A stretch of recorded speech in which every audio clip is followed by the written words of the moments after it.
Hello friends, എല്ലാവർക്കും ചെമ്മരിപ്പൂര് പുതിയൊരു episode വീഡിയോയിലേക്ക് സ്വാഗതം. എപ്പിസോഡിന്റെ തുടക്കത്തിൽ തന്നെ പറയുന്നുണ്ട് നമ്മുടെ സച്ചി സുധിയോടായിട്ട് നിനക്ക് കിട്ടിയ 50 ലക്ഷം രൂപ അത് അച്ഛന് അവകാശപ്പെട്ടതാണ്, അച്ഛൻ്റെ കയ്യിലേക്ക് തിരികെ കൊടുക്കണം എന്നൊക്കെ പറയുന്ന സമയത്ത് ദേവിയും ശ്രീകാന്തും എല്ലാം പറയുന്നുണ്ട് അത് ശ്രുതിയുടെ അച്ഛൻ കൊടുത്ത പണമല്ല, അത് നമ്മൾ പങ്കിട്ടെടുക്കുന്ന മോശമാണ്, അത് അവരുടെ ഇഷ്ടത്തിന് ചിലവാക്കട്ടെ എന്നൊക്കെ പറയുന്നുണ്ട്. എന്നിരുന്നാലും സച്ചി തന്റെ അഭിപ്രായത്തോടെ ന്യായീകരിച്ച് സംസാരിക്കാൻ ഉണ്ടാവും. ഈ സമയത്ത് ദേവി ചോദിക്കുന്നുണ്ട്, അല്ല സുധി, നിനക്ക് ഇത്രയും പണം കിട്ടില്ലേ, നീ ഇനിയിപ്പോൾ എന്ത് ബിസിനസ് ചെയ്യാൻ തുടങ്ങുന്നത് എന്ന് ചോദിക്കുന്ന സമയത്ത് അതേക്കുറിച്ച് ഞാൻ ആലോചിച്ചിട്ടില്ല അച്ഛ എന്ന് നമ്മുടെ സുധി മറുപടി പറയുന്നുണ്ട്.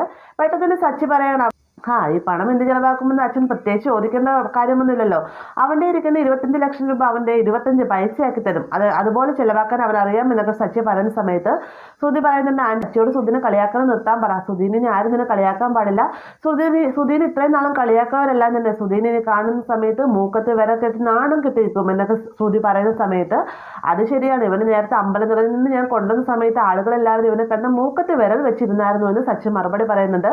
ശ്രുതിക്കാണെങ്കിൽ ഒരു അടി കിട്ടിയ അവസ്ഥയാവുന്നുണ്ട്. അപ്പൊ ശ്രുതിക്കുള്ള സച്ചിയുടെ ഓരോ മറുപടി നമ്മുടെ ശ്രീകാന്തും രവിയും എല്ലാം തന്നെ ഒരു പുഞ്ചിരിയോട് കൂടി തന്നെയാണ് എടുക്കുന്നത്.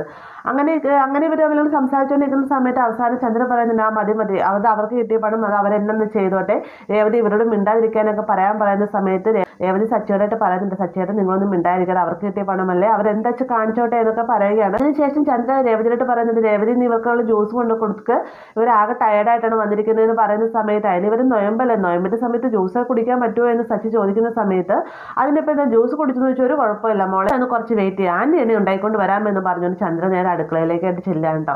അതിനുശേഷം സച്ചി ഓട്ടോ കഴിഞ്ഞ് ഭക്ഷണം കഴിക്കാനായിട്ട് തിരികെ വീട്ടിലേക്ക് എത്തുന്ന സമയത്ത് എല്ലാവർക്കും വീട്ടിലെ ഭക്ഷണം വിളമ്പുകയാണ് രേവതി. പെട്ടെന്ന് തന്നെ ചന്ദ്രൻ പറയുന്നുണ്ട്, അവർക്കുള്ള ഭക്ഷണം ശ്രുതിക്കുള്ള ഭക്ഷണം ഞാൻ കൊടുത്തോളാം, നീ അവിടെ വെച്ചേക്ക് എന്ന് പറഞ്ഞുകൊണ്ട് രേവതിയുടെ കയ്യിൽ നിന്ന് ഭക്ഷണപാത്രം മേടിച്ചു വെക്കണം. അതിനുശേഷം മോളെ സുധി വേഗം അതേ ഭക്ഷണം കഴിക്കരുത്, നല്ല ഭക്ഷണം ഇവിടെ ഉണ്ടാക്കി വെച്ചിട്ടുണ്ട്, വേഗം ഒന്ന് വയറ് നിറച്ച് കഴിക്കാൻ പറയുകയാണ്.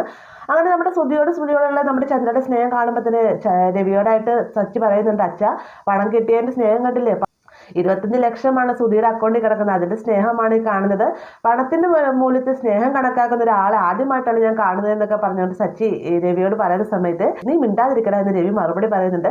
അതിനുശേഷം ഇരുവരെയും ഡൈനിങ് ടേബിളിലേക്കായിട്ട് കൊണ്ടുവരുത്തിയതിനു ശേഷം നമ്മുടെ ചന്ദ്ര തന്നെയായിട്ട് വിളമ്പി കൊടുക്കുന്നത്. ഇന്നത്തെ ശ്രീകാന്ത് പക്ഷേ അവിടെ എല്ലാം ഉണ്ടെങ്കിലും ഇപ്പൊ നിലവിൽ പണം കൊണ്ടുവന്നിരിക്കുന്ന ശ്രുതി ആയതുകൊണ്ട് തന്നെ ശ്രുതിനെ കുറച്ചധികം സ്നേഹിക്കട്ടെ ചന്ദ്ര. ശ്രുതിക്ക് 2 മുട്ടയും ശ്രുതിക്ക് 2 മുട്ടയും വയറ് നിറച്ചും ഭക്ഷണങ്ങളൊക്കെ വിളമ്പി കൊടുക്കുന്ന കാണുമ്പോഴത്തേക്കും എല്ലാവരും ചന്ദ്രയെ തന്നെ നോക്കിക്കൊണ്ട് നിൽക്കുകയാണ്. പെട്ടെന്ന് ചന്ദ്ര ചോദിക്കുന്നുണ്ട്, എല്ലാവരും എന്നെ തന്നെ രൂക്ഷമായി നോക്കുന്നതെന്ന് ചോദിക്കുന്ന സമയത്ത് അല്ല, നിന്റെ വിളമ്പൽ കണ്ട് നോക്കിയതാണ്, നീ കൊടുത്തോളാനായിട്ട് രവി മറുപടി പറയുന്നുണ്ട്.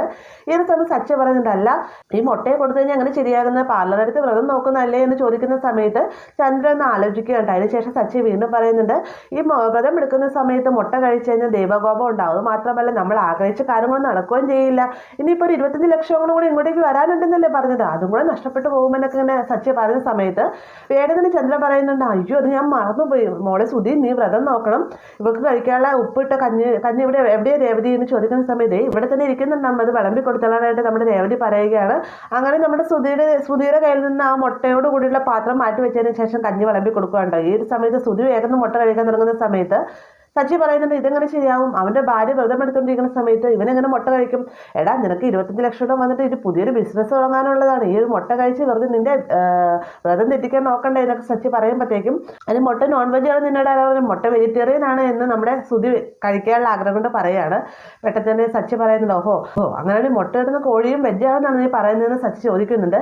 പെട്ടെന്ന് തന്നെ ചന്ദ്ര പറയണം, വേണ്ട മുട്ടയും തിന്നുമെന്നും വേണ്ട, മുട്ട നോൺ വെജ് തന്നെയാണ്, നീയും കഞ്ഞിയും ഉപ്പിട്ട് കഴിച്ചാൽ മതി എന്നും പറഞ്ഞുകൊണ്ട് സുധിയുടെ കയ്യിൽ നിന്ന് ആ പാത്രം മേടിച്ച് വെക്കണം. പെട്ടെന്ന് തന്നെ സച്ചി സുധിയുടെ പാത്രത്തിലുള്ള ആ മുട്ട എടുത്ത് വേഗം തിന്നുവാണ് കേട്ടോ. ഈ ഒരു കാഴ്ച കാണുമ്പോൾ തന്നെ ശ്രുതിക്കും ഭയങ്കരമായിട്ടും ദേഷ്യമാണ്. എന്നാൽ ചന്ദ്രയ്ക്ക് തിരിച്ച് സച്ചിയോട് മറുപടി പറയണമെന്നുണ്ടെങ്കിൽ 20 വ്രതത്തിലായതുകൊണ്ട് തന്നെ തിരിച്ചൊന്നും പറയാൻ നമ്മുടെ ചന്ദ്രയ്ക്ക് വാക്കുകളില്ലല്ലോ. അങ്ങനെ ഭക്ഷണം കഴിച്ചുകൊണ്ടിരിക്കുന്ന സമയത്തും പണം വന്നതിനെ കുറിച്ചും അതുപോലെ തന്നെ പണം എവിടെ നിന്ന് വന്നു എന്നുള്ള സംസാരം നമ്മുടെ സച്ചിയോടെ പറയുന്നുണ്ട്. അപ്പോൾ ആ ഒരു ഭാഗത്തോടെയാണ് ഇന്നത്തെ എപ്പിസോഡ് അവസാനിക്കുന്നത്. വീഡിയോ ഇഷ്ടമായെങ്കിൽ ലൈക്ക് ചെയ്യാനും കൂടെ ചാനൽ സബ്സ്ക്രൈബ് ചെയ്യാനും മറക്കരുത്.